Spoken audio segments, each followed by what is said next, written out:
The laying of wreaths at the gravesite of the late George Price on National Service Day reflects the gratitude that is paid each year for the sacrifices he made in helping to build Belize. At a ceremony attended by dignitaries and aided by the Belize Defense Force, the father of the nation was remembered for standing up against colonial masters, for being a founding member of the People's Committee at a time when our dollar faced the threat of devaluation, and for fighting for self-government in 1964 and eventually for Belize's political independence in 1981. Minister of Public Service Henry Charles Usher reminded all that his grand-uncle promoted social justice. Uncle George was always fond of saying that it was our duty as Christians and good Belizeans to lift up the poor, to help the less fortunate and downtrodden, to build a nation, Belize, where we work together, look out for each other, and share in the wealth untold that God has bestowed upon us. His greatest effort was to engender in all of us a social conscience. There are wrongs that need attention, he would say.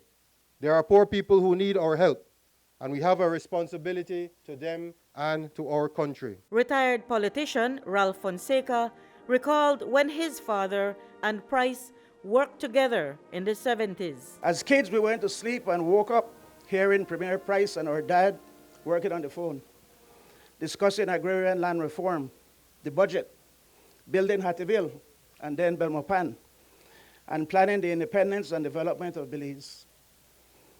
At formal ceremonies, my mother, Gertrude Fonseca, was always there with these two public servants as they carried out their roles. Mayor Bernard Wagner, who also delivered an address on National Service Day, reminded those in attendance that when we strive to do things to help others, it is the greatest honor we can give to George Price. On a day like today, when we muster in sincere camaraderie to celebrate his undying legacy, may we all reset our compass and renew our marching orders to fulfill his encouragement.